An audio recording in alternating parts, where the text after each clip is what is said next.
Muchas gracias, Luis. Muchas gracias, Ricardo.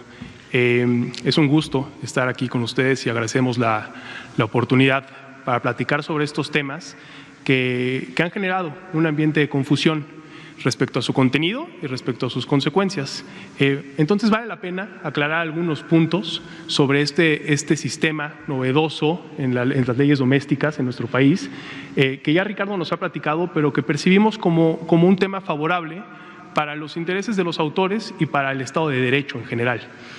Bien, en México y en el mundo, el derecho de los creadores para proteger el acceso y recibir una retribución justa por sus obras, por sus creaciones, se encuentra reconocido a través del derecho de la propiedad intelectual. Este derecho, al ser una manifestación del derecho de la propiedad, es un derecho humano.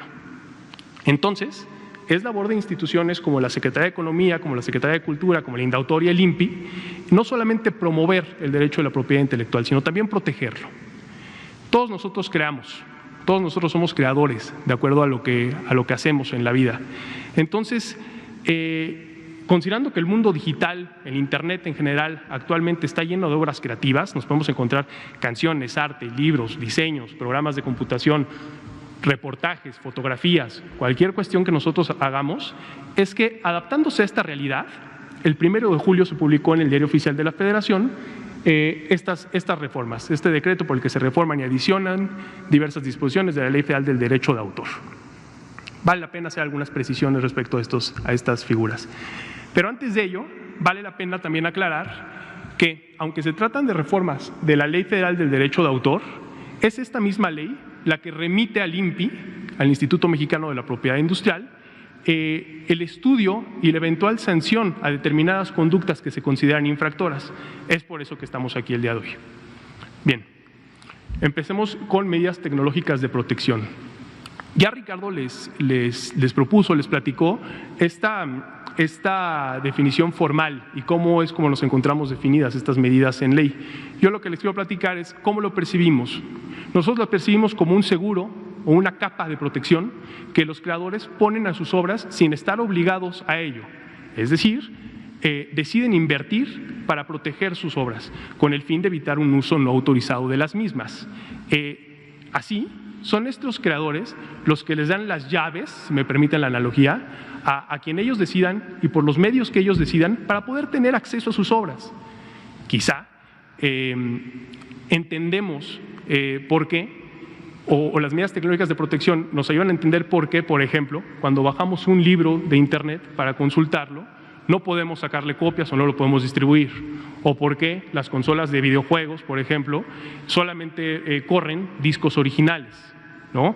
O viéndonos a ejemplos más claros, por qué nuestras herramientas diarias de trabajo podemos utilizarlas, ¿no? Para realizar esta presentación se utilizó un software, se utilizó un programa de computación y se tuvo que haber pagado una licencia para poderlo utilizar.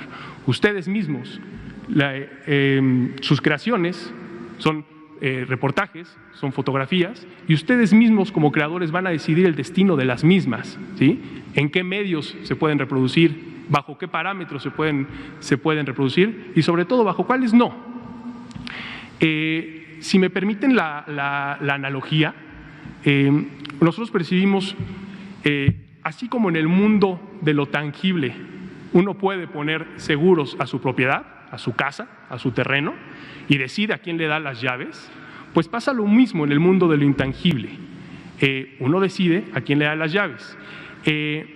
Pero, no obstante que es legal y es perfectamente comprensible que uno ponga seguros, porque ponga capas de protección a su propiedad, lo que no es permitido y ahora viene a ser no permitido en el mundo digital es que venga alguien con una ganzúa o con algún alambre a pretender violar ese seguro, esa capa, y entonces acceder a contenido al que no tiene derecho. Otra analogía me parece que también vale la pena mencionar es el tema de los medidores de luz, ¿no?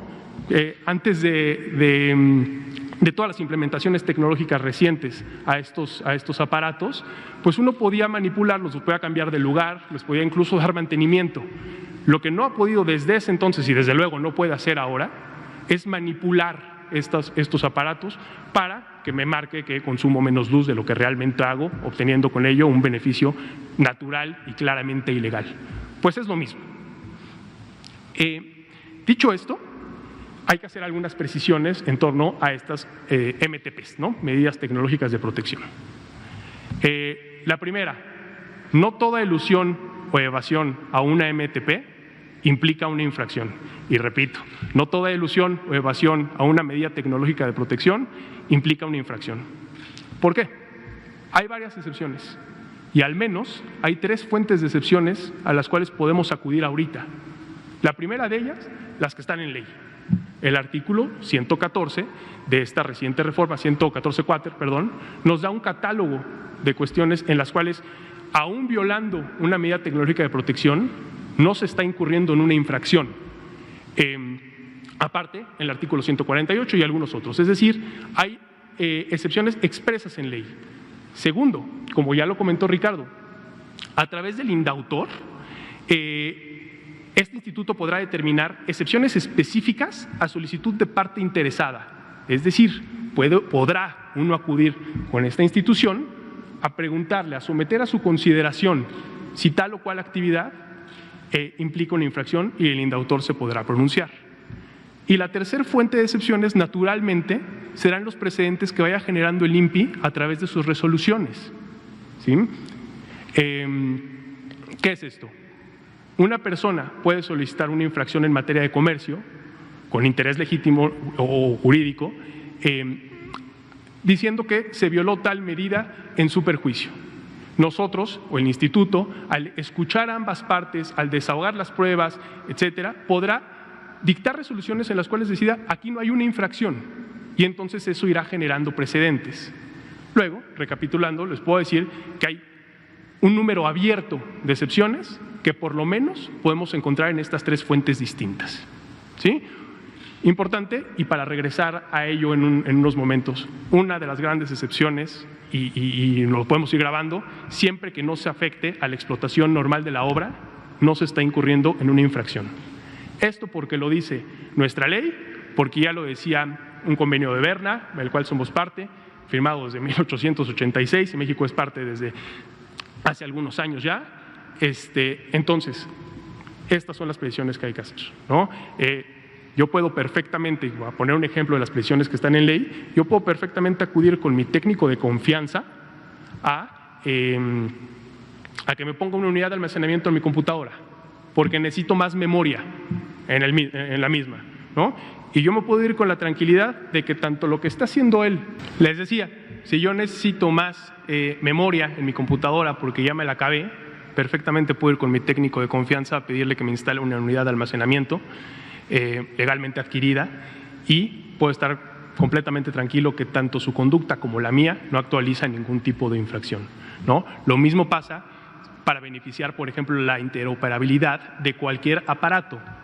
Hemos escuchado ejemplos de cafeteras, de coches, de tractores, etcétera.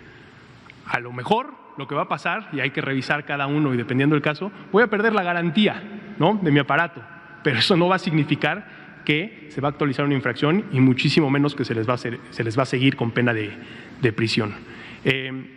Podemos consultar todas las excepciones que hay en la ley con fines de investigación, con fines de corregir la seguridad de una computadora, actividades sin fines de lucro, por ejemplo, de instituciones educativas o de bibliotecas, no ameritan una infracción. Segunda precisión en torno a esta figura.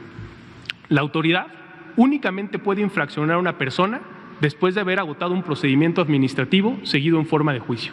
Es decir, no es posible el escenario en el que llegue una autoridad a decirle a tal persona, te multo, como si se tratara, por ejemplo, de una infracción de tránsito, ¿no? Aquí se tienen que seguir las formalidades de un procedimiento seguido en forma de juicio. Para que una persona pueda ser acreedora a una multa, primero tuvo que haber sido oída y vencida en este procedimiento en forma de juicio. Es decir, se tuvieron que haber agotado los procedimientos, los elementos esenciales de un procedimiento. Tuvo que haber sido escuchada, tuvo que haber tenido la oportunidad de probar, tuvo que haber tenido la oportunidad de alegar y, en todo caso, de recurrir la resolución que es adversa a sus intereses. Entonces, siempre el instituto tiene la obligación y la convicción, naturalmente, de escuchar a ambas partes, de hacerlo de manera responsable y de emitir una resolución debidamente fundada y motivada por la cual se decide si se actualiza o no se actualiza una infracción. En cuanto al segundo tema, al tema de los puertos seguros, que ya nos hablaba Ricardo, por las responsabilidades de los proveedores de servicios en línea y el sistema de aviso y retiro. Bien, el sistema ya lo platicó Ricardo, medularmente es aviso, retiro, contraaviso, restauro. Un poco más complejo que eso, pero medularmente de eso se trata. Primera precisión, no implica censura ni atenta contra derechos humanos, simplemente porque está basado en derechos humanos.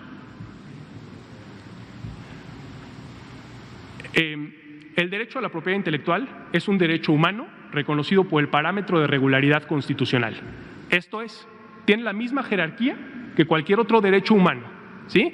Esto lo han dicho tribunales internacionales, naturalmente lo ha dicho la Suprema Corte de Justicia de la Nación en nuestro país, la primera sala en resoluciones recientes, no tan lejanas, de diciembre de 2018 nos podemos encontrar algunas bien claras. No obstante, reconocemos y sabemos que el derecho a la expresión es importantísimo. Lo percibimos como la manifestación más clara del alma humana, como lo es también el derecho a crear. Es decir, estamos hablando de dos caras de la misma moneda, ¿sí? Somos la única especie que crea. Entonces, bien podemos decir que el derecho a crear es una manifestación del derecho a expresarse, ¿sí? Ambos son derechos humanos, ambos son parte del derecho natural y están reconocidos como tal, por ejemplo, entre otras, en la Declaración Universal de Derechos Humanos, en la Convención Interamericana de Derechos Humanos, etc. Segunda precisión, el mecanismo de aviso y retirada ya era aplicado por los proveedores de servicio en línea, es decir, estas reformas vienen a formalizar una práctica que de hecho ya tiene lugar, ¿sí? Es falso decir que estas reformas vengan a cambiar el Internet o vengan a cambiar el ecosistema del Internet. Al revés, desde hace varios años, atendiendo sus políticas internas, estos proveedores de servicios en línea, ante un aviso de infracción, ya retiraban el contenido. Ustedes pueden checar desde hace mucho que hay un formulario de la página que reproduce videos, de la página que es un buscador, etcétera. Se llena un formulario y ya practicaban eso y ya retiraban este contenido. ¿Qué es lo que se viene a hacer con esto? Decimos, se formaliza una práctica que de hecho ya tiene lugar. ¿Qué es esto?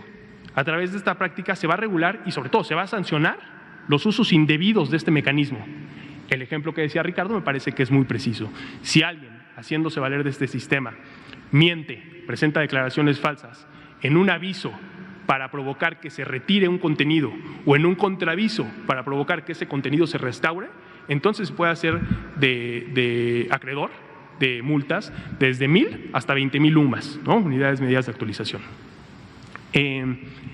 Siguiente precisión, es una medida que estimamos adecuada y efectiva. ¿Por qué? En primer lugar, se permite y se suma a los particulares en la defensa de los derechos de autor, en la defensa de este derecho humano. No es el único caso en el que un particular se suma a estos esfuerzos. Ejemplos en la legislación sobran. Nada más por mencionar algunos rapidísimo, la Ley Federal de Responsabilidad Ambiental nos habla que una persona que omita impedir un desastre natural será responsable.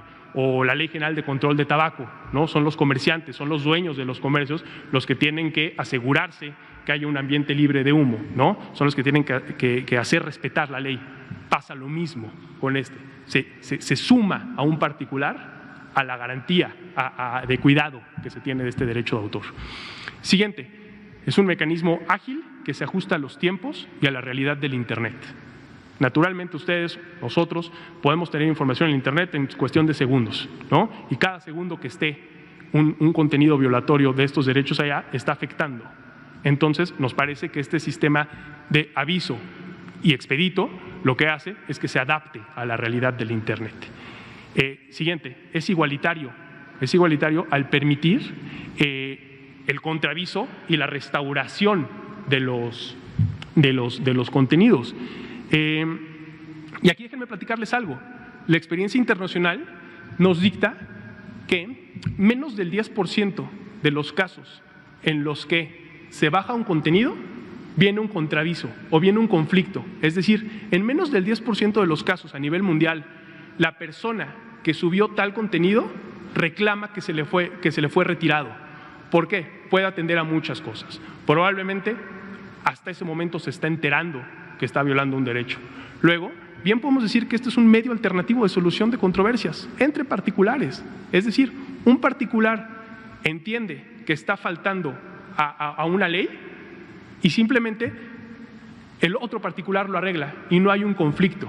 Naturalmente, si consideran que tienen un derecho sobre eso que se retiró, tienen la posibilidad de presentar un contraaviso y entonces demostrarlo, ¿no? Nada más también para terminar con el tema de derecho internacional y comparativo, estudios recientes nos dicen que estas plataformas famosas de búsqueda que todos conocemos reciben entre 200,000 y 1,000,000 de avisos a nivel mundial diarios. Entonces, para tener más o menos en cuenta en qué estamos, ¿no? Repito, a nivel mundial. Por último, una consideración que creo que abarca a ambos sistemas es esta que ya también nos platicó Ricardo.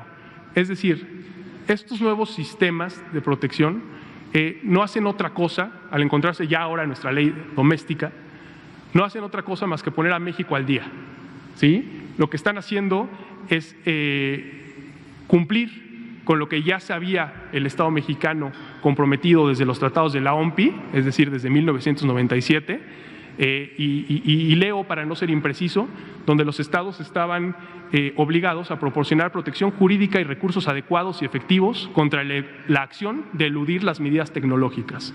Entonces, a través de esta reforma y a través de esta cuestión ya contemplada en nuestra ley, se dota de mayores y mejores herramientas en nuestros sistemas. Ya les decía yo que el Convenio de Berna y el Convenio de Roma desde 1886 nos hablan que se permite la reproducción de obras siempre que dicha reproducción no atente contra la explotación normal de la misma, cosa que me parece que tenemos que tener muy en cuenta, ¿no? Y nada más tener este concepto en cuenta nos ayuda a hacer a un lado este mito, ¿no? del que platicábamos. Y como lo decíamos con anterioridad, el TEMEC lo que viene a hacer es empujar estos compromisos que ya teníamos pendientes. Sabemos que el sistema de aviso y retirada se encuentra en legislación de Europa, de nuestro vecino del norte, de Estados Unidos, de Asia. Conocemos los antecedentes de Estados Unidos, de India, de Singapur, etcétera. Por mi parte sería todo y también me mantengo a sus órdenes.